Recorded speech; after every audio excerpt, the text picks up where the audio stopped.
So as you're all aware, this webinar is going to revolve around the fate of e-commerce in 2022 and what are the shoppers' expectation from the e-commerce brands, more so specifically the ever-rising D2C brands.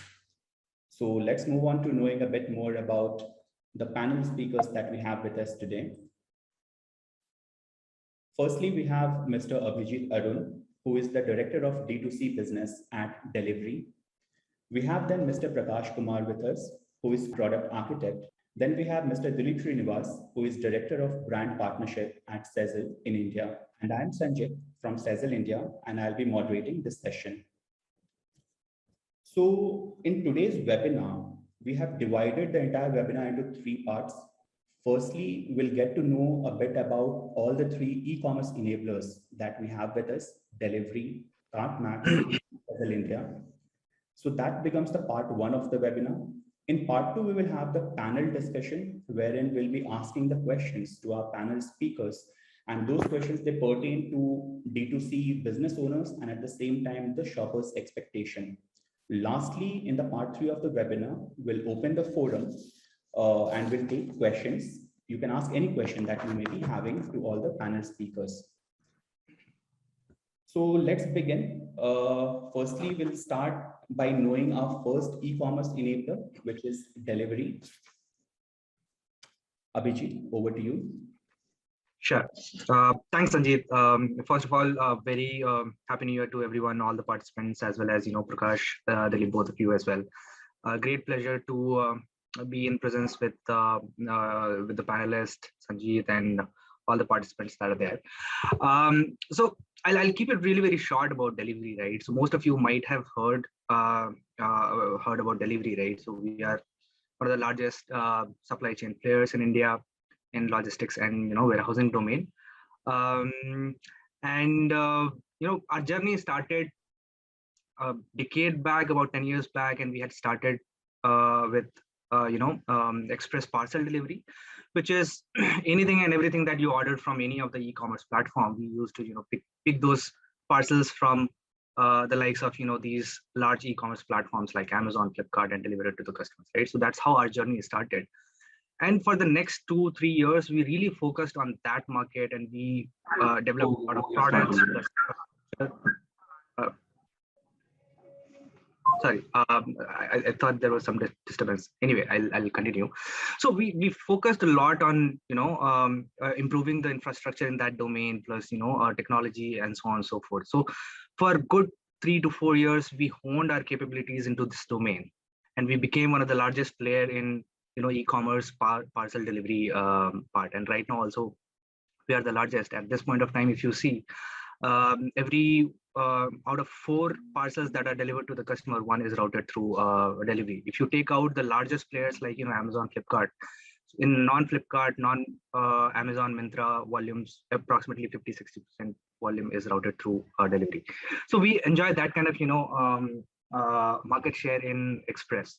However, having ourselves established into that domain, it really made sense that how we can expand our horizon to other supply chain services, right? And that's where we added a lot of other services in terms of we started doing part truckload business, where a customer, if the customer is not able to form a full truckload, then how do you move the material from point A to point B? Let's say if it's 50 kg, 200 kg, 500 kg, or something of that sort. Then we added our full truckload business, where larger trucks, where you have larger consignments moving from business to business, point A to point B. We started doing that FTL business as well. In transportation segment, you will see that there is a logical progression starting from express deliveries to part truckload, full truckload, and cross-border movement. Also, we recently, about 2 to 3 years back, we started, wherein anything originating out of India or maybe coming into India is something that we also facilitate, either through ocean freight or maybe air freight is something that we do. Right, so that was a logical progression in the transportation domain. And then coming to warehousing, which is the second piece of supply chain. We also started doing warehousing where be it B2B warehousing or e-commerce fulfillment. We though started with e-commerce fulfillment because we were doing e-commerce parcel movements. We started with e-commerce fulfillment, and we established larger infrastructure of more than 2.5 lakh square feet, 3 lakh square feet kind of warehouses. Right now we have our presence in more than 75 odd cities, 35 odd cities, 75 odd warehouses, managing somewhere around 7 to 8 million square feet of warehousing space also. And all of these services now, if you break down the supply chain requirements, majorly you'll have transportation and warehousing, and we are present in both of these domains. And different types of business use cases, industry use cases is something that we cater to all the requirements in these domains. But the real differentiator that delivery has is from technology perspective, right?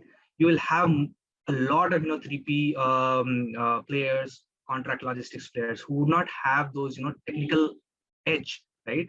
So we take pride in calling ourselves a techno 3P, right? So a lot of, for example, the warehousing would be supported by our in-house grown warehousing management system, which is called Godam. All the transportation is supported by transport management system. You can see very nice beautiful dashboards to client panels and all of those things. You can track your shipments. You can know the status of your orders, whether picking has happened, whether dispatch has happened, whether it reached to the customers or not, and all of those things, right? So the real differentiator is technology, and then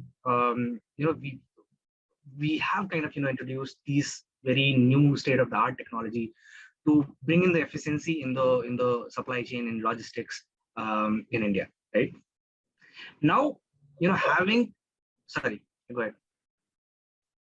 Yeah, Abhijeet, there was one query. So yeah. Many a time it has been noticed that shoppers, right, they want to buy straight away from the brand, like more so specifically the D2C brand. However, the delivery experience that they expect should be Amazon-like. So all these three things put together, the transportation, warehousing, and technology, which you're mentioning, how can a normal D2C brand starting from say tier 2 or tier 3 city in India give Amazon-like delivery experience to anyone shopping from anywhere in India from their brand? Right. See, so if you take an example of Amazon or Flipkart, right? So they are obviously a marketplace, right? So they provide you the channel where a vendor or maybe a seller can list the product and sell the products, right? And then there's a logistics and supply chain arm. Amazon, for an example, Flipkart, for an example, they would do their warehousing, their transportation, last mile transportation, all of those things that will be done by them. What delivery brings in over here is that logistics or supply chain part of it. It's white labeling that part of it, which is, let's say, decouple both of these things, right? Your brand or maybe seller is one, and then you take out the technology plus supply chain part of it separately, right? And that's what is happening in the D2C domain at this point of time. There's a lot of brands who have innovated very nice, good product at very good price point, and customers are really looking forward to those products and all. And what brands want is, hey, I am good at developing the product. I have the product, I have developed the product at the right price point, I have a demand, customer wants to buy it, and so on and so forth. But the rest of the other things in terms of logistics or supply chain, how do I do it? Do I do it all by myself? No, I mean the answer is no, because some of these D2C brands could be larger. There are only top 10, 15 brands who have the scale or the might to let's say take a large warehouse in any of the location. But a lot of these D2C brands, and the idea of these D2C brands is the same, that they would be to start with very small in scale, right? They might require a warehousing space of let's say 1,000 square feet at some location, or maybe even lesser than that. We have clients and customers who come to us and say that, hey, give me just 200 square feet of space, we want to run our business. Now, whether these guys would be able to go out in the market and say that, hey, I want 200 square feet and then talk to the landlord? No, it's not possible. Then the players like Delhivery and other 3Ps come into the picture who have larger space. For example, we have the spread of 35 odd cities, 75 odd warehouses. We carve out that much of space and then onboard or provide that space to the customer, and that's what the differentiator Delhivery brings onto the table. Similarly, when it comes to the last mile, right? We are one of the largest in the last mile. We do somewhere around 1.5 million shipments on a daily basis, on a BAU. If it goes to the sales period and all, this number jumps to 5x, 6x, or even higher. With this scale, we get the efficiency, we get the cost efficiency, data efficiencies, and so on and so forth. Now, if you talk to, let's say, a D2C brand who has an ARR, for an example, of 2 CR a year, 5 CR a year, these guys would not be able to do it all by themselves. So the whole point is, how do you white label all of these things that larger marketplaces like Amazon or Flipkart are doing, and then enable these D2C brands to reach out to the customers directly, right? And that's where it becomes really very important to bring in all the different pieces in terms of, be it physical capabilities of warehousing, transportation, and transportation. And then technology as well. How do you ensure that you give the right accuracy, precision, TAT benefits, and so on and so forth. Thank you so much. Right. So I'll quickly move on to the next one. So some of the very high level numbers that, as I mentioned, that we are number one in express parcel. We deliver about 1 million shipments a day in PAU. Till now, we have touched more than 1 billion customers. That means in last 10 years, we have delivered, we have touched, or we have reached to the customer doors for about more than 1 billion times, which is huge in Indian context. We reach about more than 18,000 pin codes. Now the number would be about 19,000 odd pin codes. Here you might be listening a lot of different, if you're talking to a lot of different 3P players, right? So they would be saying, some of them would be saying that, hey, we reach out to somewhere around 25,000, 26,000, 27,000. But there is a certain caveat to that. Indian Post claims that there are somewhere around 19,200 or 19,000 odd pin codes that are there in the in the country, right? There are a lot of pin codes which are defunct, or maybe they have been merged with the other pin codes. So in actual, there are approximately 19,000 odd pin codes, and we reach to about 99.5%. So if you happen to visit, let's say in mountains somewhere, or maybe in the rural areas of let's say South or Kanyakumari or somewhere, you might find that there might be a very small delivery facility might be lying there, and we might be delivering parcels either through our own facility or maybe the franchisee itself, right? So that's the kind of reach we have. We'll move to the next one. I think I'm not getting too much into the numbers now. Yeah, so I wanted to focus a little bit on the D2C capability part, right? And on the expense of being a little dry over here, but it's really very important to solve the problems which generally a D2C brand are currently grappling with, right? So the question Sanjit asked, that how do you give that edge to D2C brands against an Amazon or a Flipkart, right? What does an Amazon promise to the customer? Amazon promises to the customer that, hey, I'll give you a prime experience, that you order by X, you get delivery by Y, right?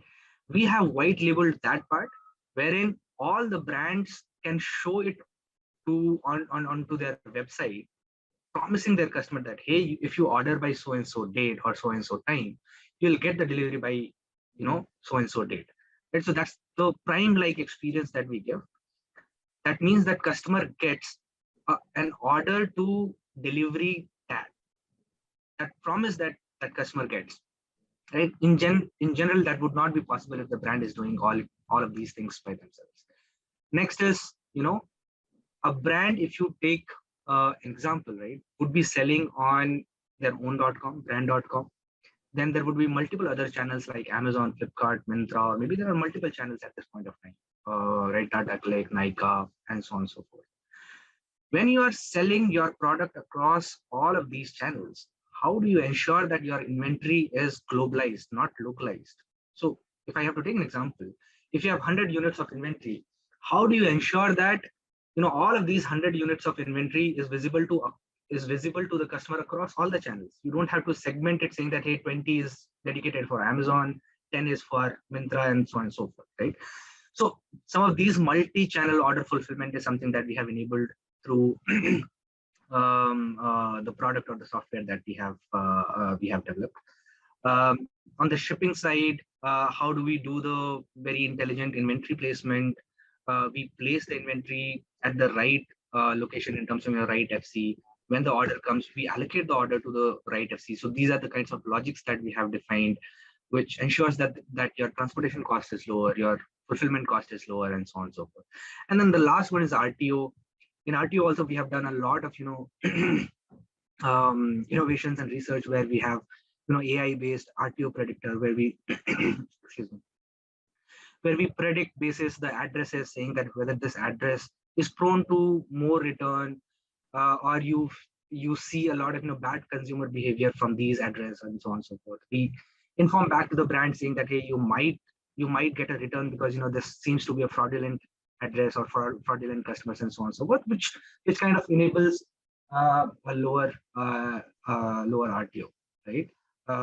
The last one, Sanjit, if you can move to the last one. Abhijeet, Very quickly, it's a request to all the attendees. Whatever question you have, please put it in the Q&A session. Our panel members will answer all of them once we are done with the panel discussion and the presentation part. Yes, Abhijeet. Great. So the last one, this is the last slide of, about delivery, right? So how do we actually enable all of these things that I mentioned in the previous slide, right? The first one I mentioned that, we have tight integrations between our warehousing and courier services, which promises a good order to delivery stats. All of these are API based, supported, orchestrated by a very state-of-the-art technology. Then we also enable multi-channel order fulfillment. You can select multiple different couriers. So we don't restrict saying that, hey, if you're using Delhivery's warehouse, then you use Delhivery's last mile services as well, right? You can use, let's say you can route 60% of your shipments through Delhivery, but rest of the shipments you can route through some XYZ other courier partners as well. Then we have logics defined, AI-based logics defined, which enables how do you place the inventory at right location basis, customer demographics, historical data, and so on and so forth. On the pricing, we have very simplified pricing and so on and so forth, right? And RTO prediction that I mentioned about, we have something called RTO Predictor, which says, which kind of raises a flag to the brand saying that, hey, you might get a the chances of return from this address or this customer is high. Why don't you call this customer and say that whether you actually want this, whether the order is COD or prepaid? Can you convert the COD orders to prepaid order just to ensure that if the customer has already paid, then the delivery anyway will happen, right? And then a bunch of other steps in terms of consistent messaging to the customer that, hey, we are coming, the delivery partner is coming to deliver the material. And then post-purchase experience in terms of dedicated customer service folks who will be answering your questions where the shipment is, if there are any problem that happens on the purchase on post-purchase, right? So so yeah, in a nutshell, I would say that delivery in supply chain, whatever service that you can think of, be it transportation, warehousing, technology, and so on and so forth, all of these things are available. In D2C, in last couple of years, we have put a lot of brains. We have spoken to a lot of co-founders and the business owners to understand what their requirements are. We are sitting on a bunch of billion customer touch data points. We understand, we have analyzed that, and then kind of curated the D2C proposition in the market at this point of time, which is really, I would say that a differentiated offering for any D2C brand in Indian market, at least at this point of time. Thank you so much, Abhijeet. It was all well put out, and I'm sure all the attendees would have a clear understanding of everything that Delhivery can do for their D2C business. With that in mind, we have one question. So the question is again revolving around the overall D2C industry. So as you're aware that D2C is booming in India, and if we were to go by the shopping trends, even shoppers are readily buying from the D2C websites. And more so specifically after the COVID incident, this trend is continuously picking up. So the question is, while a D2C brand, they can have seamless platform, they can have an excellent marketing team, but delivery is something that they will still rely on other companies for. So as per you, how important is shipping experience in the D2C business, and how does delivery enable D2C brands to compete against more prominent marketplaces? Right. See, so as I mentioned sometime back, that you need to decouple the offering that a marketplace does, and then post that you have all these supply chain and logistics related requirements. if you put your feet in a customer's shoes, right? So what do you want as a customer from any of the D2C brands, or for that matter, anything that you go and purchase, right? You would want a very good product, right? Then Right. you would want that product at a right price point. And then you would want, if you are purchasing online, then you would want that your purchasing experience is really very seamless, right? These are the three things that maybe a D2C brand or maybe the online platform would be able to cater to. Post that, once a customer has found the right product at price point and likes the product, and then has placed the order, post that it's all supply chain, right? Then what happens if you look at the overall product journey? What happens is you have kept the product in a certain warehouse. The picker will go pick the order, pack the order, dispatch it, and then it has to reach to the customer in a right condition, without any damage, in right time frame. And post that, if the customer wants to return it, then the return experience should be good. And in this whole journey, if there are certain problems, right? If there are some exceptional movement that happens, or maybe not so happy flow happens, then how do you tackle that, right? So the customer wants speed. That once I have ordered something, I wanted. So in post pandemic, the trend is the customer wants the product. I want it now. And then the product, in terms of product, the requirement from the customer is it should be made for me. A lot of customization, a lot of personalization, and then speed is required. Right now, you would be hearing the buzzwords in the market that grocery would be delivered in 10 minutes, 15 minutes, or maybe sub 30 minutes deliveries, and so on and so forth, right? Now, whether that is required or not, I mean, as a customer, whether I want my grocery to be delivered in 10 minutes, 15 minutes, or half an hour, or maybe within a day, that is completely immaterial. It has become a kind of Me Too thing. That okay, I sometimes even if I take my example, I sometimes find fun in ordering something, and then if it gets delivered by 10 minutes, I just keep tracking whether it got delivered in 6 minutes or 7 minutes or 10 or 15 minutes, just to see how this whole thing works, right? So it's obviously it's really very important um, uh, for the logistics and supply chain companies to bring those solutions in place, which enables brand to give the similar experience that an Amazon or a Flipkart, or maybe for that matter any other large e-commerce platform would be able to do, right? And this involves giving a larger network of fulfillment center where you can stock your inventory, because the D2C brands would be smaller. If they work in completely separately, they might not be able to. Let's say if you need, even at one location, you need 5,000 square feet, you can do. But if you want to open those warehouses in 4, 5, 6, 7 locations, single entity would not be able to, right? So giving the flexibility to place the inventory at right place. And these are the things that we do: intelligent inventory placement, intelligent order allocation to the right FCs. And in the last mile, obviously we work with anyone and everyone who was at least in India, right?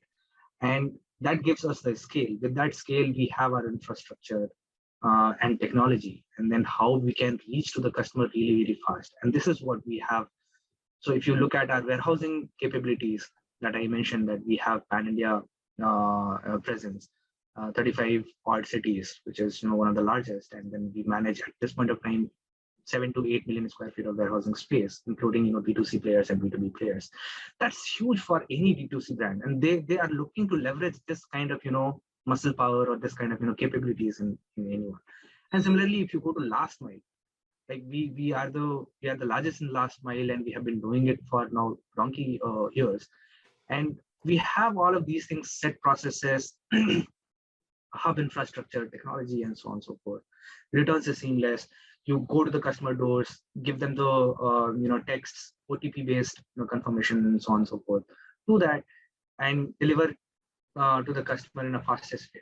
The recent trend that I mentioned, that sub 10 minutes or sub 30 minutes deliveries. Now we have started doing a lot of cloud stores or dark stores, for that matter, wherein within the city you will have 30, 40, 50 smaller warehouses where you can store your inventory and reach to your customer within, let's say, few hours. So yeah, I mean, these are the things that from a supply chain perspective we are innovating, we are doing, which will be really very helpful to any D2C brands, in my opinion. Thank you so much, Abhijeet. That answers all the queries comprehensively. Moving on to next, we have Mr. Prakash from KartmaX. Hey, hi. Hi everyone, and a very happy new year to all of you. So, yes, we are KartmaX. We are an enterprise grade e-commerce platform. In fact, the presentation on screen is a little bit dramatic. So basically, it represents many of the current cards who are just not as agile or not moving too fast according to what the consumers would expect them in today, right? So so we provide all the solutions that a growing or an enterprise grade D2C business usually experience, whether it is like mobilizing their inventory from their offline storage points, maybe their offline stores, okay, or so many a times when a D2C business just started with e-commerce, and when they are just dabbling with this idea, then only the handshake between the customer and the business is what they are looking for. Once that handshake has happened, and once they are sure that yes, their product is selling, and when they want to grow that business, then a different world of problems are is introduced to them. They see a number of different challenges, okay. So those are the challenges that KartmaX actually addresses, and addresses it very effectively. In fact, we want to claim that we are India's first homegrown enterprise grade D2C platform, okay. And see, the business, the e-commerce business at large, or for that matter, any business, is really people dependent. And at large, it depends on how much experience you have or the team has of running, that business.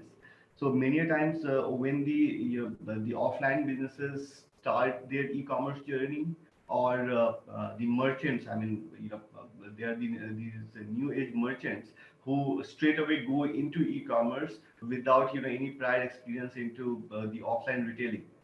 Okay, so the kind of metrics that they should be looking at, the kind of challenges that they may encounter, okay, the kind of preparedness that they need to ensure for a smooth growing business, they are not ready for that.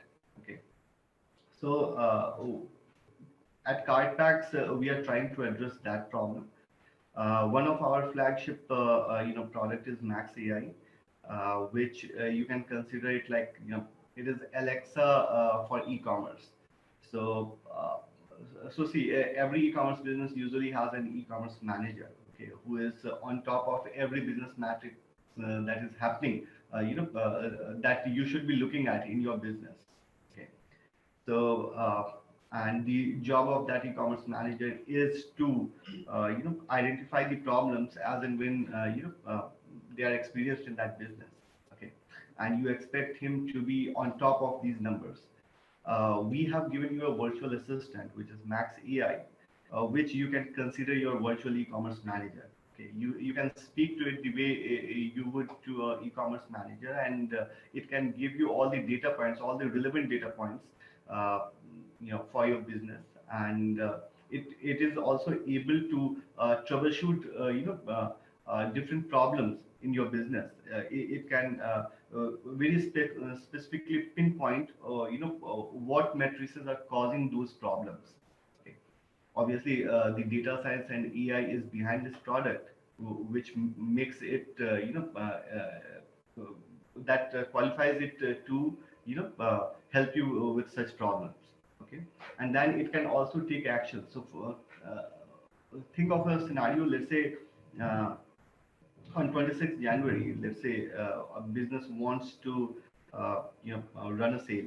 Okay, you can just give instructions to Max AI, and it can set up your entire campaign, your landing pages, it can curate your products, it can enable checkout, it can create discount, everything, and so this virtual manager can do that. Okay, so it can also take action.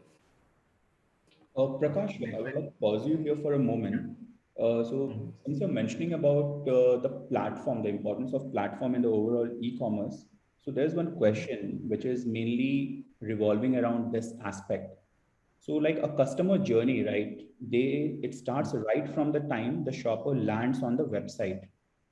In any Right. e-commerce, there'll be multiple journey, and the first step towards is like landing on the e-commerce website.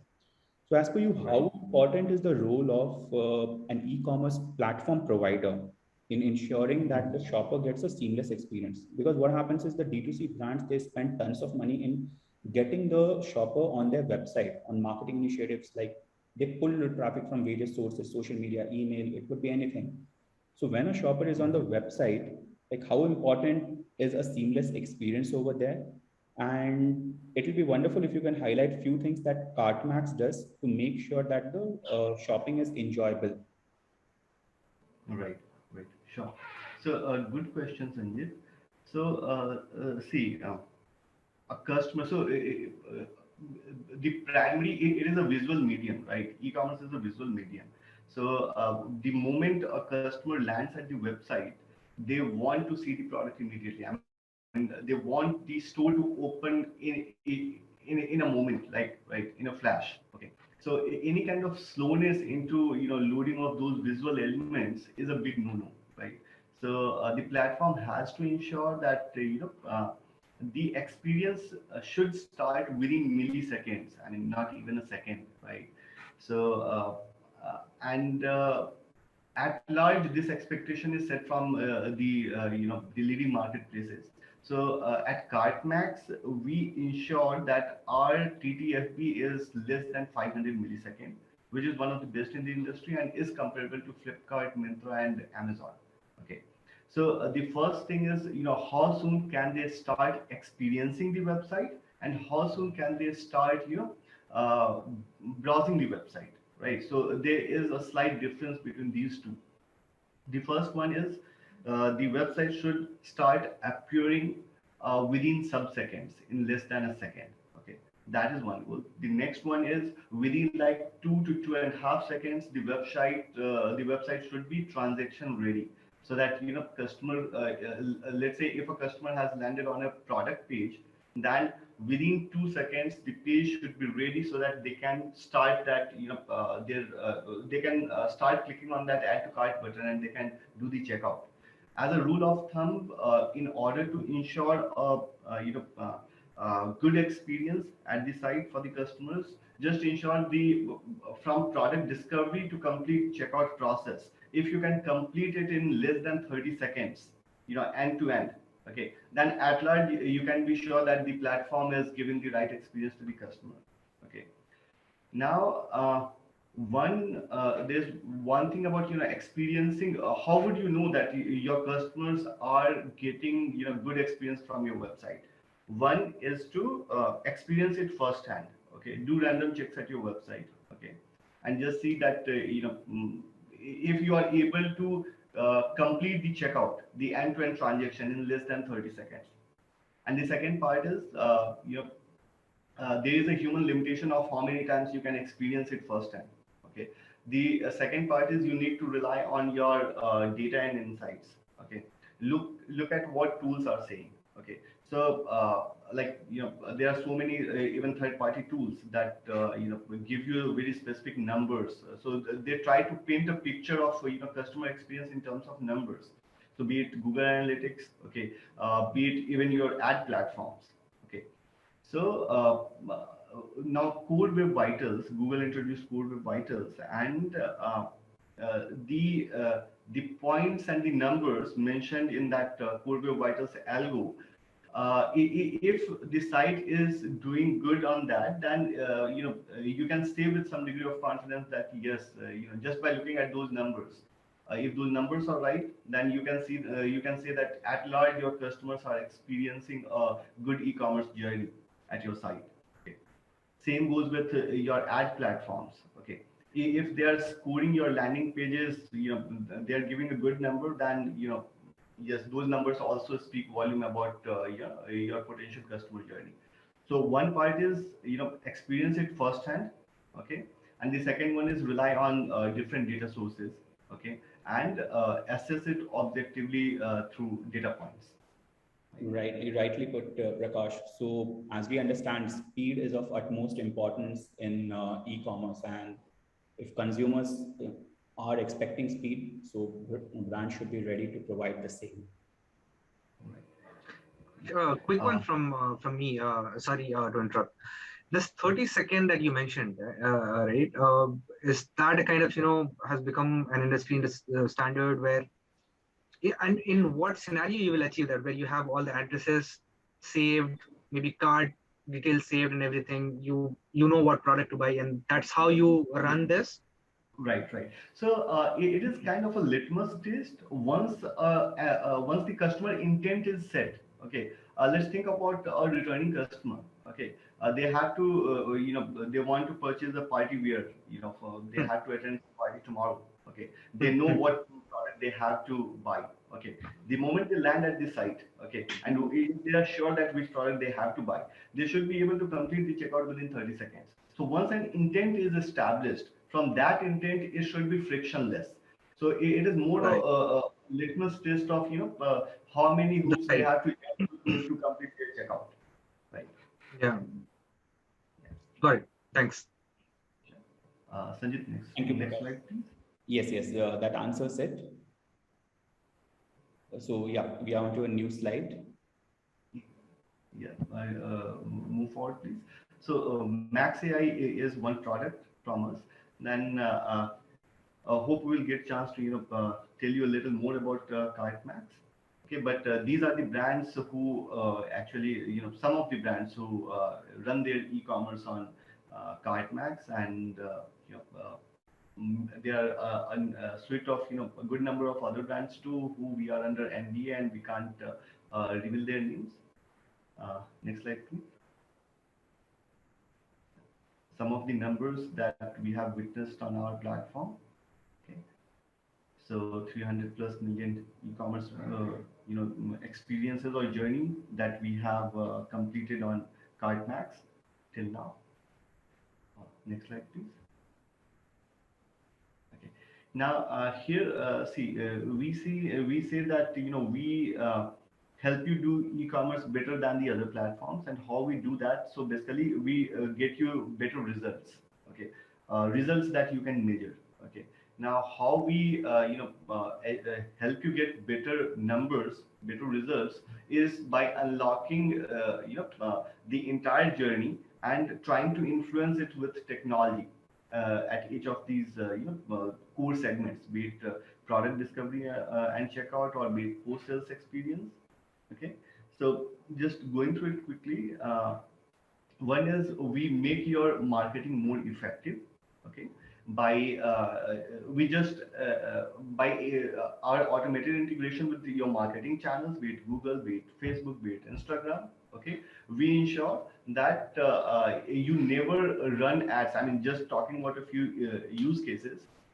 You never have to manually check if your ads are landing upon out of stock products, okay, or if they are whether they are whether your latest product collection is automatically pushed to these ad channels or not. Okay, so these things happen automatically. Just one use case there. So we make your marketing more effective. Okay, then once the customer has landed on the platform, then we ensure that their product discovery experience is just fantastic and their checkout is just good. Okay, now I would want to highlight one specific point there about checkout. Okay, now see, like in India, or like most of the existing e-commerce products, be it like I will name a few like Magento and WooCommerce and Shopify, etc. So these were developed into Western market, right? So where people were more email friendly, right? But in India, if you look at the tier 3, tier 4 towns, the small towns in India, and the different age groups of your customer audience, they are not that email friendly. Now, if your checkout always begins with, it always requires an email address, then yes, there is a significant drop at your checkout, at your checkout pages, right? So we introduced a mobile first checkout, okay, and what we witnessed across all our brands was that nearly 45% arrest, drop we had arrested through just by introducing a mobile first checkout, okay, because people are more friendly with mobile and checking their SMS compared to an email. Okay. The another such use case is about the product discovery. Okay. Now, the product discovery at your site has to be very seamless. And again, if you look at the different demography, then the way people recognize a product in metro cities is slightly different from the way people recognize the same product in tier 3 or tier 4 towns. Okay, so one example here, maybe yeah, in metro cities we call it a slipper. Okay, in small towns we call it a chappal, right? So such product synonyms, okay, or the different words that refer to the same product should be recognized, okay, and the platform should be intelligent enough and should auto evolve these discovery terms, okay. So the platform here at KartmaX, we help discover the new terms through which products are searching the try to discover the products. Okay, and many a times we always establish the AI already establishes the random words with the products that they are looking at. Okay. And then it suggests to the ecom manager so that they can formally connect these two pieces like the random word with the new products, so that the product discovery part is gets better for the next set of customers. Okay. Prakash, over here regarding adding synonyms to a particular product. So is the AI going to suggest various synonyms and then the admin has to choose which are the most relevant ones, or will the AI only take a call? Right. So it is right now, so some part is done by AI and some part is left for a human curation. Okay. So I will give you an example. So let's say in your analytics section, you will find that, what were the keywords, some of the words that people were trying to search for, but it resulted into new products. Okay. Now, at large, the customer is intelligent enough. If they are if they are browsing a footwear site, then obviously they are looking for a footwear product, right? And if your collection is good enough, then whatever they were trying to search for should have been discovered by them, right? But if the system did not list those products what they were looking for, then the system will present you with the list of words, okay, that that resulted into no product font kind of page. But out of, let's say, if the system has presented you like 10 such words that people were looking for, but they couldn't find a result. But out of those 10 words, maybe for 5 words, the system already got some kind of, they established an intent that, okay, they were looking for these products. It resulted in no product found, but then they went through your regular, browsing hierarchy through your navigation menus, and they finally checked out for these products. So it looks like these words refer to these products. Okay, so many times the AI system also suggests you basis those data, right? But at the end of the day, right now it needs to be supported by some human action where you say that, okay, yes, you found it right. These words represent these products. Yep. Great, that answers it, Prakash. Then in post-sales experience, the KartmaX just helps you. So, ensuring a great post-sales experience is important for your repeat sales. Okay, and that includes your, return, refund, exchange, etc., and product reviews and upsells. So. In return and refund, this is one area where the D2C businesses are usually, a little left behind compared to the marketplaces. So the consumers today expect the same level of returns experience that they experience at the marketplaces, right? So KartmaX helps you give the same level of experience, right? And then it supports you with a lot of business analytics and insights. And then yes, see, at the end of the day, it is all about like efficiency, and we help you run your business with lesser human resources and more effectively at a lesser cost. These are the different products, okay, that is part of the KartmaX suite of products.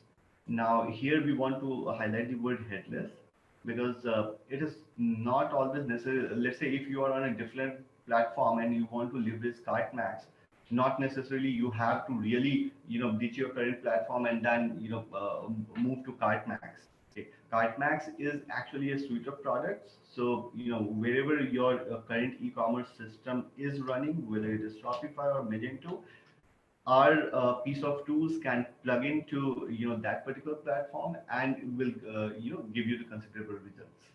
Right. Thank you so much, Prakash. That answers all the queries the audience may have had as far as the platform, importance of platform in the overall D2C business was concerned.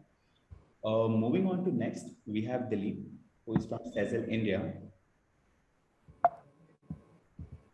Hello, guys. Good afternoon. Wish you Happy New Year to everyone. And great insight, Prakash, in terms of saying that 30 seconds experience to a consumer to complete the checkout was very impressive.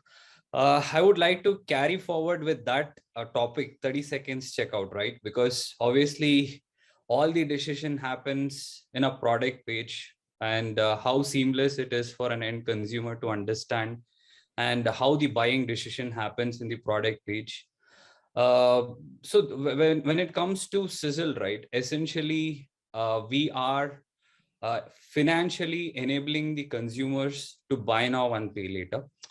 Obviously 5 years back, a lot of audience visit marketplaces or even interact with marketplaces because they get a lot of discounts, a lot of options, and at finally they have a lot of payment way to pay that purchase as well, right? So but today, right, they expect similar kind of experience when they land to a direct selling branch.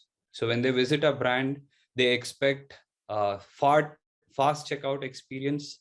Then again, they expect something to hold a product which can help them to pay through an EMI option or a split payment option. So this is the area what Sezzle is focusing, where we facilitate consumers to buy now and pay later. To give a quick high-level overview about the company, Sanjit, can you just move to the next slide, please? Sure. So basically, we are a US-based fintech. We launched in India last year. We are headquartered in Minneapolis. Currently, we are one of the global leaders in buy now, pay later space, and we work with 40,000 plus brands globally. This might be direct selling brands or retail brands which has offline presence and trying to establish their omni-channel. And also to give you an insight, we are also listed at Australian Stock Exchange, and we have filed our filings for NASDAQ. So this is a quick high-level snap from the company perspective. Now I would like to jump in to discuss about the problem areas as a solution, how we are trying to solve.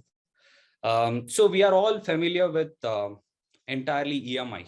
India is known for EMI. Everybody loves EMI to buy things. And obviously to access this EMI, every individual either needs to be a working employed. And obviously today bank has relaxed that and they are facilitating to individual self-employed as well.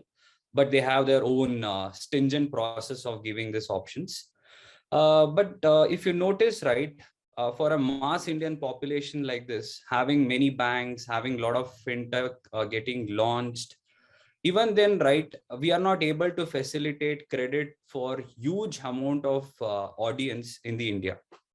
because our population is close to 900 million based on RBI data is what it says, and 900 million people have access to bank accounts and they deal with banks. But unfortunately, if you see how many people have access to credit card or anything in India, it's hardly, I would say 30 to 40 million people have access to credit card. Huge amount of people, they don't have access to credit. Thanks for smartphone coming into play, and also UPI coming into play, where it is helping brands today to interact on smartphones on their direct selling website and buy through various options. But now, how do we make those shoppers to buy more frequently on direct selling brands and also buy more than just buying one or two products, is what something Sezzle is trying to solve. Secondly, right, in the entire millennials age group, right, when it comes to buying online, today the entire trend in India is going on COD. And obviously, Abhijeet brushed about RTOs there, and also you guys brushed about RTOs, right? So COD has been one of the areas where direct selling brands introduce as a payment option. And they wanted to drive their conversions. They do this. But unfortunately, what happens in COD, right, it has its own challenges in terms of cancellations and returns, right? So how do we try this entire COD purchase to a prepaid purchase for a brand is what something Sezzle is working towards. See, again, right, this is a win-win scenario for end consumer and also entirely to the brand. When you facilitate something like a buy now, pay later option, let's say I'm going to buy something worth of 2,000 rupees. We are trying to facilitate that purchase by just paying 25% of the cart size. So let's say they are going to own that product by just paying 500 rupees, right? So this gives the confidence, first of all, to the end consumer to make that decision of purchase immediately. Secondly, also, right, it is helping them to increase their purchasing power on the website. Hey, I'm just paying 25%. Why don't I add with one of the product shoe, let me add one of the flippers as well, just to give an example. So this is influencing them to increase their basket size. So when the basket size is getting increased, what's happening? It is helping brands to increase their AOV. Secondly, it is also helping them to secure the orders from the prepaid standpoint. At last, right, this is one of the areas everybody is trying to tackle: cart abandonment rate. People drop out because the journey of the experience of loading the website might be a little lengthier. 30 seconds experience might not be given for all the websites, right? Sometimes they might get an experience of taking time to load, or maybe it might be their internet issues as well. But at the end of the day, what happens is they drop out because, oh, it's not working out. It's not loading. Second reason they might drop out because, hey, I don't know this brand, and then I saw this ad on Instagram, and I'm going to buy on these brand for the first time, but they are doing completely prepaid. They don't have COD. How do I pay? So this will also hesitate a buyer to not complete their purchase successfully, right? That's one of the areas we come into play. See, now reducing the cart abandonment is one of the area where a price sensitive shopper should not drop out. And secondly, they should not drop out because of trust issue, where most of the people who are interacting with direct selling brands, they are interacting for the first time by seeing their ads or probably by word of mouth. But if there is no convenience of COD, they are dropping off. And that's where our buy now pay later solution come into play to reduce that dropout percentage, which places key significance in entirely of reducing the dropout. Finally, right, EMI are there. Why this buy now pay later? See, EMI is more of an installment for high ticket values. Let's say if you're buying something worth of 15K, 20K, it makes sense to have a monthly split. But when a shopper is buying something with a lower ticket value of 2K, 5K, or let's even take 1,000 rupees, they want very seamless, easy understanding solution which can approve them on real-time basis. That's what Sezzle does. based on their debit card and credit card. We try to facilitate these offerings on the D2C websites and help the consumers to buy more. In today, right, you would have heard in last 1 or 2 years, we all have seen how the situation has impacted every one of us mentally, financially, everywhere. So entirely cash flow, right? Cash flow was the crunch in the last 2 years to everyone. So now you want to spend 2,000 rupees worth on any of the website, or probably anything. If they have to buy, they think a lot. So this is the end solution what we are providing to the consumers. So they don't have to think. They can come on any D2C channels.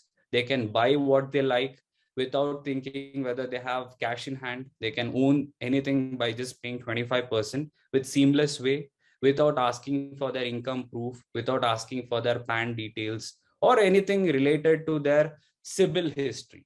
So we are making the credit access to them based on their underwriting of their debit card and credit card, which has been done through our proprietary algorithm, which is the seamless way today to access credit on real-time basis.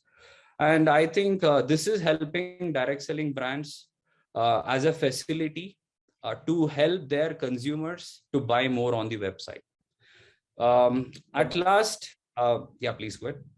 Dilip, there's one common misunderstanding regarding the buy now, pay later. One is that the merchants take up the risk. Is it true? And if not, like, is there any risk associated for merchants if they're offering buy now, pay later to their shoppers? Okay, good question, Sanjit. See, again, right, the entire credit facility is given to the end consumer by Sezzle or any other banks, or it might be any other solutions out there, right? Obviously, here merchant is trying to facilitate on their website as an interest-free option.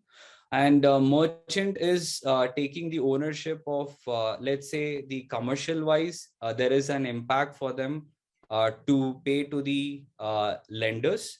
But from a risk wise, there is no impact, because that is the value which we bring to the table to the D2C brands, where we bear the risk and you drive your sales. Risk is on Sezzle or risk is on any lenders. We drive it.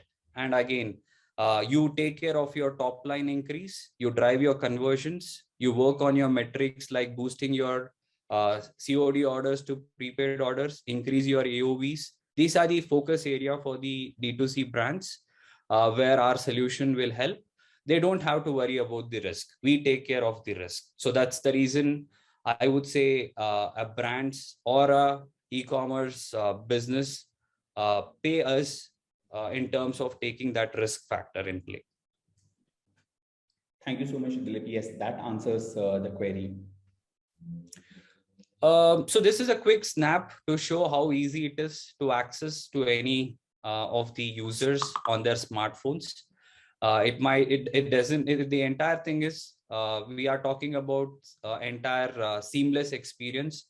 That's exactly in front of you guys here, how seamlessly they can check out without taking much cumbersome data points, asking them to enter. It's all very minimal information what we are asking them to complete through the checkout process. Yeah, I think fairly the idea here is what we forcefully see ourselves in India. Buy now, pay later adoption in the coming years is going to be very immense. Though we have seen as an early bird facilitating this in the last 1 year, a lot of consumers love this because of transparency, how seamless it is. And at last, right, it is also going to be one of the preferred payment mode in the coming years. So yeah, I think this is one of the key areas we are trying to work with direct selling brands and retailers as an enabler piece. And yeah, I think fairly that's it from my end. Any questions? Happy to take. Here is a quick, I would say, the partners who have been associated with last 1 year, their sentiments. One of the key difference, I would say, we are not a EMI solution. EMI is different, split payment solution is different. And And then the complexity comes when you are going for an EMI, because entire EMI journey, accessing that has its own processes in play. And now a lot of lenders do digitally as well. But at the same time, they ask for certain information which has to be handy on end consumers end when they are doing the shopping, which might take, I would say, backseat for a consumer. Okay, I don't have this information. Why should I complete this now? It is not helping them to make that faster decision. So our entire seamless way of doing checkout is helping them to make that decision. So that's where our sentiments is coming from our partners, how different we are. Dilip, So next slide. Dilip, there's one question that is Sezzle open to newer brands, considering that having less product inventory, or could be like really new with less products? So can such merchant who are pretty new to the industry enable Sezzle on their website? It's a good question. Definitely right. We want to work with a lot of growing D2C brands, or probably launching D2C brands. Definitely we facilitate that options on the brands which are newly getting launched. But as a validation of business perspective, we try to understand you guys better. What kind of products you are trying to sell, or probably what is your business model, whether you're drop shipping, you're reselling. And there is few risk checklist what we follow. Obviously that checklist is covered. Definitely we work as a pilot with you guys for 90 days to see how the business model works. And yeah, we are not saying no to our startups of D2C brands. We would love to work with you guys. But yeah, we also follow through certain checklist. And obviously, if that falls under the criteria of what we are looking for, we do a pilot with you guys. Thank you so much, Dilip. That answers it. Moving on to next, we have around 3 questions, one for each of our panel members. But before that, there are a few questions which the attendees have asked in the Q&A session and in the chat box. The first one, I think it's for delivery. Abhijeet, the person wants to know, like, how do we send multiple quantity? Since the question reads as how send multiple quantity, I'm assuming it's for delivery. Multiple quantity. See, so the question is rightly understood by me. Maybe what the person wants to ask is, if in an order you have multiple quantity, how do you send them? Right. So the answer to this is it depends on where the inventory is sitting. Right. So if a customer orders something, and if let's say, take an example that it's a 3-item order, you have 3 different pieces or 3 different units in an order. If all the 3 different units are in the nearest warehouse, so again, let me take an example. If somebody orders a particular 3-item order in Bombay, right?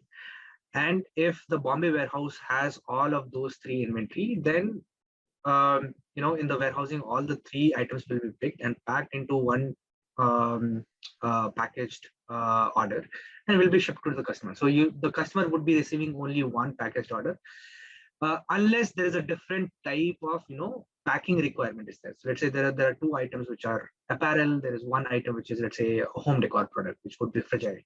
Then you'll need to pack it differently. You will need to put those protective materials and so on and so forth. So based on that, the decision is taken that how do you pack them and dispatch them.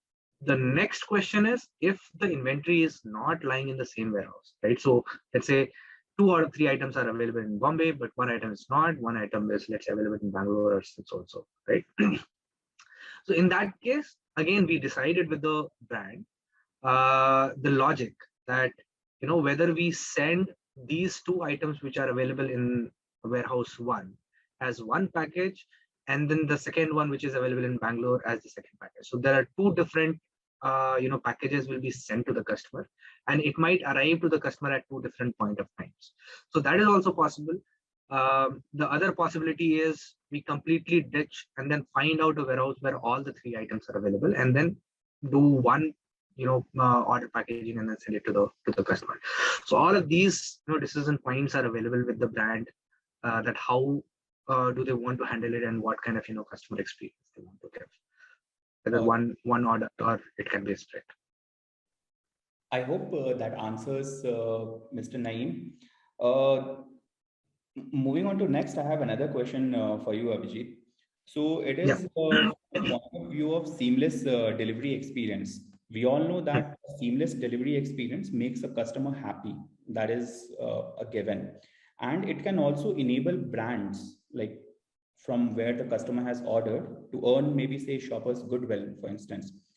So can you let us know your thoughts on this and how delivery ensures a seamless delivery experience for shoppers and also reducing the RTO for the sellers? Right, yeah, so good question. I think one of the points that if you interact with a lot of brands, right, one of the hated words would be returns and RTO, because it's a loss of sales. You have incurred that logistics cost and so on and so forth. Everything and you have done, it reaches the customer. Either it's returned after the customer accepts the order, or maybe the customer does not accept the order. It becomes comes back to the origin. And to handle this, RTO is a bigger question to answer, right? And then other panelists, Dilip also mentioned a few things which can enable to reduce the RTO process. For example, he spoke about how you can convert the COD orders to prepaid orders. Now, previously, the customers and the brands had the option of converting the COD orders to a full prepaid order. Let's say 1,000 rupees order will be converted from 1,000 rupees COD to 1,000 rupees prepaid. By the split methodology, you are still giving customer that, hey, you pay only 250 bucks now. Your liability is lesser, but you still have some kind of stickiness to that order, right? So these are the things that also will improve the RTO. But from a supply chain perspective, the experience, post-purchase experience, is something which is really very important, right? Once the order is placed on the platform, it becomes really very, very important that how do you communicate to the consumer, to the customer, right? The first solution is you deliver it fast. And there has been many research which says that the more the time you give to the customer to think about it, more the probability of cancellation, right? If you give 2 days, 3 days to the customer, then the chances of the customer changing the mind is really very high. So the first is speed. You deliver it as fast as possible, right? And here we are doing a lot of stuffs, our express deliveries, air deliveries, and then the new thing would be opening a lot of cloud stores and dark stores where you can reach to the customer within a few hours, right?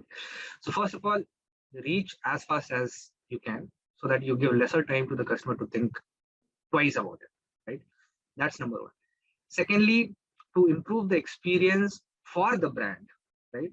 Some of the things that Prakash also mentioned, that what we do is we check the history of the customer. As I said, that we have touched about 1 billion customers in past decade, right? So we have that much of data. We don't use it for any monetizing purpose, but we do have this information which enables our AI team to predict that, hey, this address, it seems that it could be a fraudulent order, or maybe there is a very high chance of a return from this customer.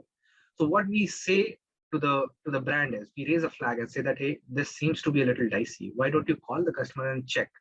So there would be a customer service guy giving a call whether you really ordered it, do you really want it, and then there would be certain attempts of converting that COD order to prepaid orders and so on and so forth. But coming back to the point of what kind of experience does the customer get, the continuous communication is really very important. When the order is dispatched from the warehouse, you send a text to the customer saying that, hey, the order has been dispatched, so that the customer is completely aware of the product journey that the customer has ordered, right? That's one. And then secondly, when it reaches to the city of the customer, when it's out for delivery, you send a text saying that, hey, your delivery partner, the courier partner is coming to deliver the material. Give a call to check whether you are available or not. Do a lot of, we do normally 3 attempts to deliver the parcel to the customers. Let's say if the customer is not available first time, second time, so we do 3 attempts. Then we keep communicating with the brand. So that's the kind of experience we give to the customer on a post purchase experience basis. And post that, the another important thing is, even if it goes to RTO or returns, right? Now, this is not really very important this is partially important for customer, but very important for the brand, that how do you handle that overall return part of it, right? For brands, it's really very important that the return material becomes a part of the inventory as soon as possible, so that it can be resold, right? You can realize the value of the material. For customers, it's important that you go and pick it up really very quickly, and then give that, the handshake that happens between the customer and the delivery guy, right? That should be really very efficient. You go check from the customer whether the customer is returning the right material or not. The field executive or the delivery boy should be, capable enough to check very easily. It should not go into any kind of dispute. Hey, you are not returning the right material, and so on and so forth. So give the image, give those kinds of training that the field executive can take certain decisions on the go, and that improves the customer experience from that perspective, and which helps reduce the RTO also. I mean, if you keep communicating to the customer, do all these address validation, address fixation, and then keep raising the flags to the brand, it helps reduce the returns part of it. So I would say speed, do AIs to do the address validation, customer verifications, and so on and so forth, convert COD orders to prepaid orders, and then do a right number of attempts to deliver the material is something which goes from a customer experience as well as RTO perspective. Thank you so much, Abhijeet, for answering that comprehensively. One important aspect that you mentioned was speed, and that is really the key. In continuation of the same, I have a question for you, Prakash. So as you are aware that, just a minute. Yeah, there was one research conducted by Google and Swasta. So that particular research, right, it showed that over half of the website visitors would drop off if it took too long for a website to load.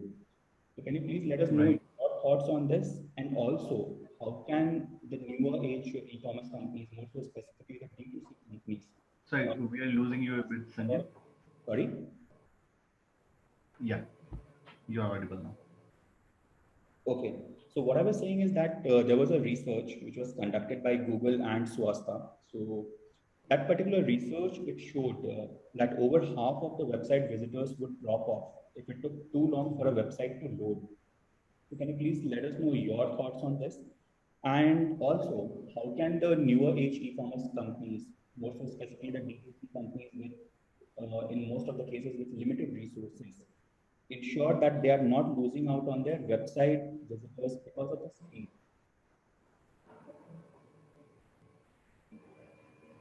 Sorry, Sanjit, I lost you for that last sentence. Am I audible? Yes. Yes. What I was asking is like, how can newer age e-commerce companies, the D2C companies, ensure that the website traffic that they are bringing, they're not losing out on them because of something as small as, like, say, website speed? Because speed is of crucial essence, and there have been multiple researches around it that if the website is taking too long to load, over half of the people would drop off. So if people are dropping off, means it's definitely leading to lower conversion. Right. Sure.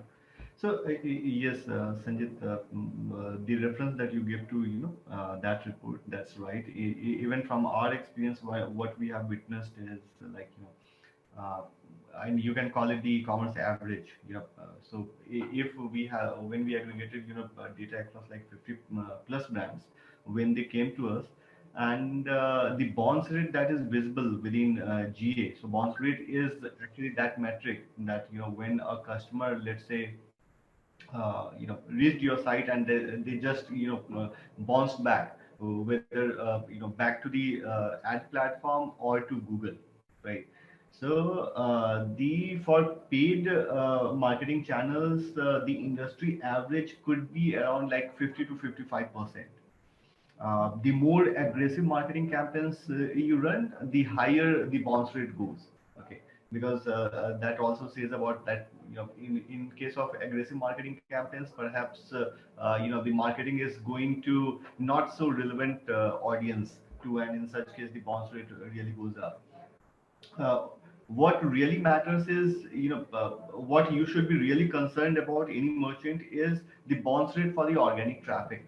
Okay, if for the organic traffic it is anywhere above than 30%, okay, then usually that means that the platform is not doing a good job in presenting that customer experience, that e-commerce experience to the customers.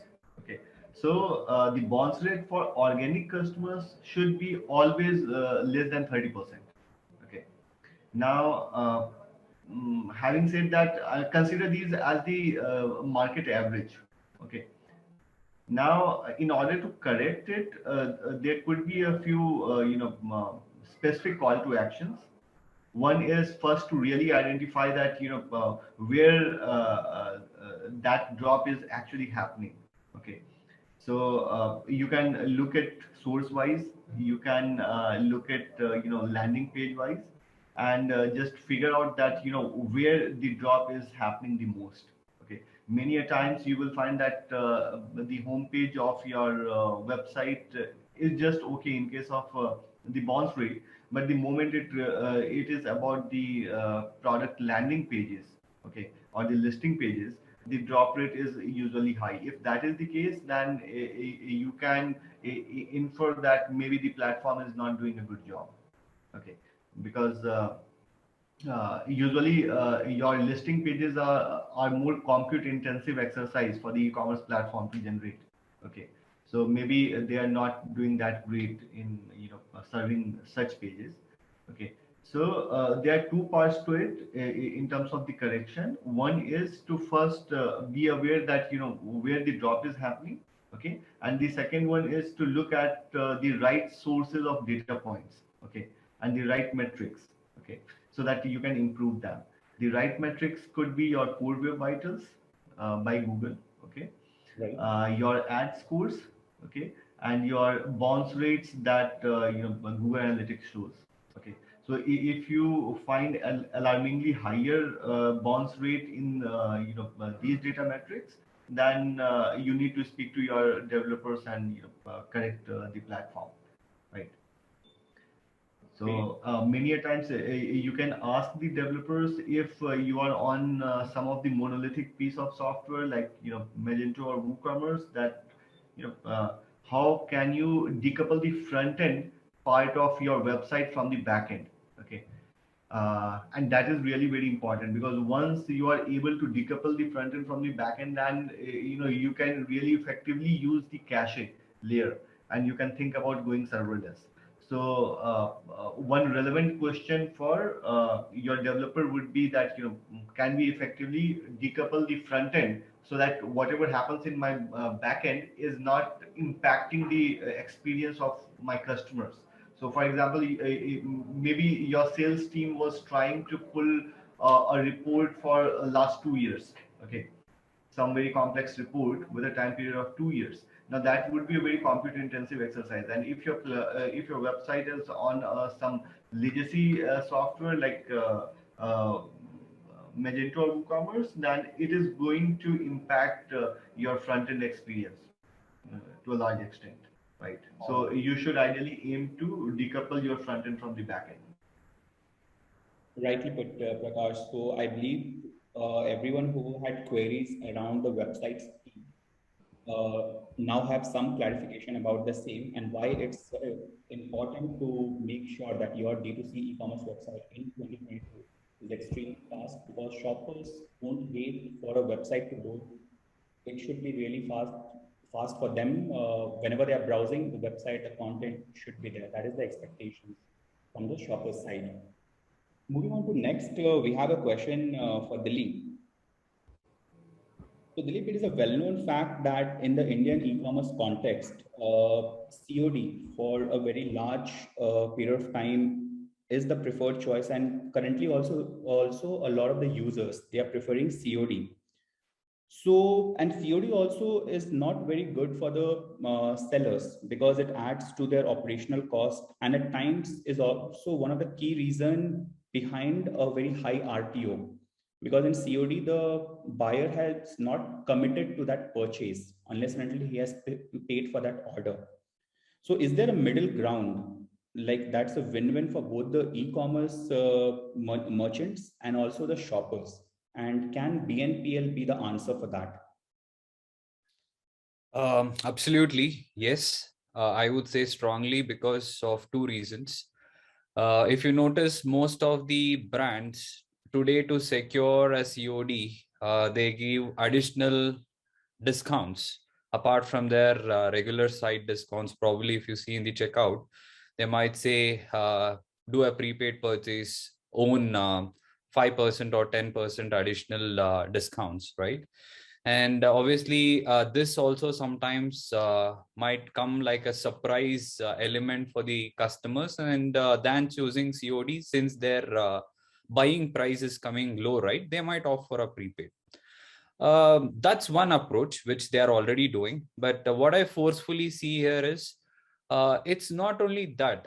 Looking at current scenarios and situations, if we further go ahead and also help them to split their payments, it is making more convenience, first of all, and then secondly, what it is also helping them to get some additional opportunity to buy something more as well on the websites. I think it's all about how the brand is going to position this. It's not just if brand is thinking I'm going to give this one facility like we have Visa, Master, okay, I'm going to have multiple buy now pay laters. It might not work out. Here it's something they have to influence their buyers by educating them why they have to opt this. And while doing this, also we are also trying to educate this offerings on the product pages, so it's very transparent for the entire shoppers who lands to the website to understand the model. And I feel that in the coming days, right, the adaption would be very high towards BNPL if the brands are positioning this in the right way. Thank you so much, Dilip. I have a request to all the attendees. If you have any question to any of the panel members, please go ahead and ask them in the Q&A section. We are taking all the questions now. Dilip, there's one question for Sezzle. So it says, how does Sezzle help in extending credit to the shoppers not having a credit or a debit card? Okay. See, if you notice, I think I briefed on in our earlier, I would say, overview. In India, right, one of the key areas is our population is huge, right? And as I mentioned, we have close to 900 million people who have bank accounts today, based on RBI studies. And in this 900 million having bank accounts, it's equivalent to 900 million people having debit cards, right? Obviously, they give debit cards to each and every consumer who enroll with them. And I think we are currently facilitating this on the option of that debit card as well. I think pretty much the mass population is covered there. And also we are thinking of trying to facilitate this with UPI. We are working on it. I think something is there down the line. But yeah, we are thinking the other ways as well, how we can facilitate this. But UPI is there in our mind, but not sure when it is going to be live. We might have it in the coming couple of quarters.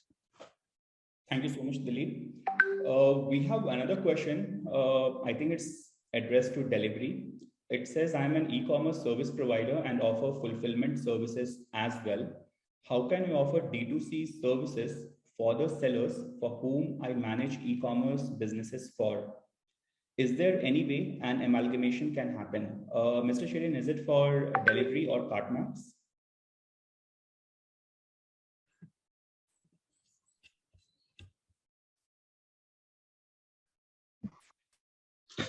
See, I think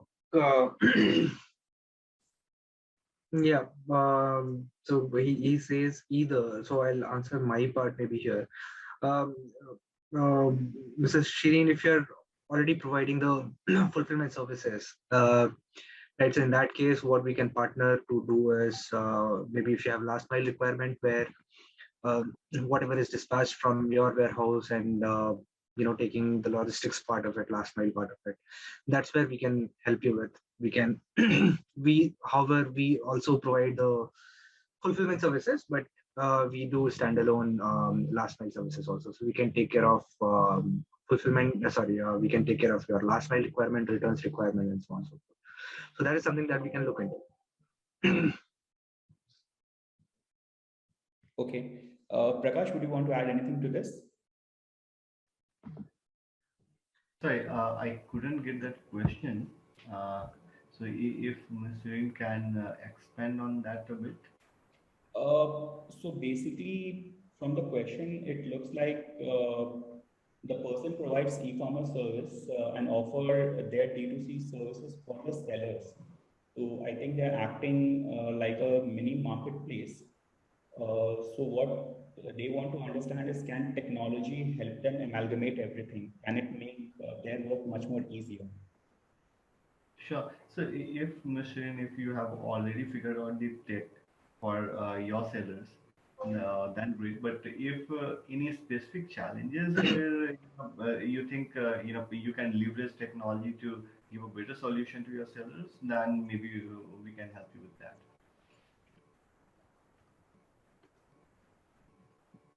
Thank you, Prakash. So is there any other question, folks? If yes, please feel free to ask them. If not, we are nearing the end of the webinar.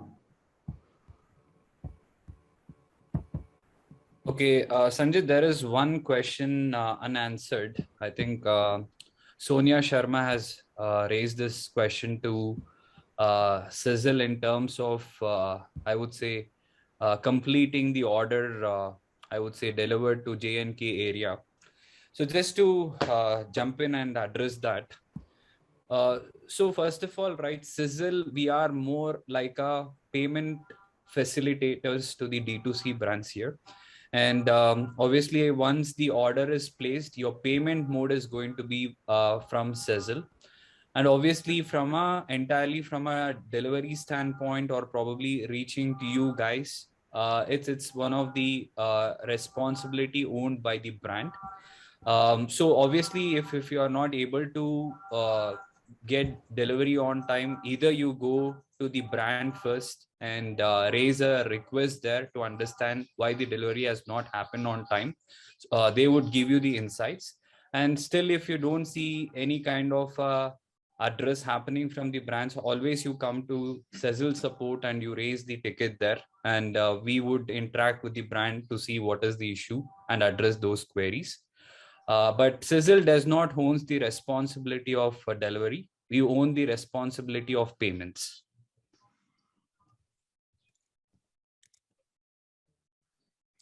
I hope that addressed the question of Sonia.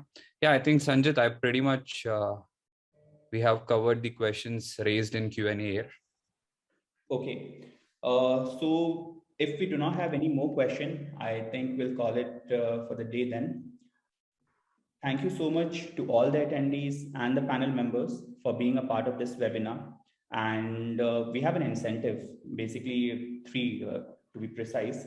So there's going to be one offer from each of the three companies who are part of this webinar.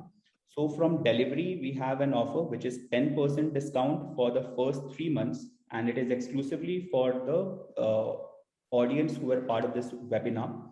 Then from KartmaX, we have an offer to get 30-minute free consultation session with KartmaX growth consultants. That is for free.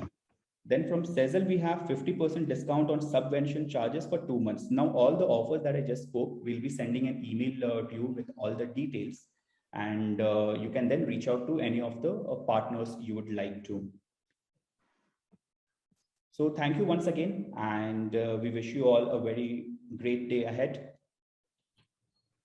Thanks. Thank you, Sanjit. Thank you, Thank you Prakash. all. Thank you all. Thank you. Thank you, Abhijeet. Thank you, Prakash. Bye. Thank you, guys. Thank you.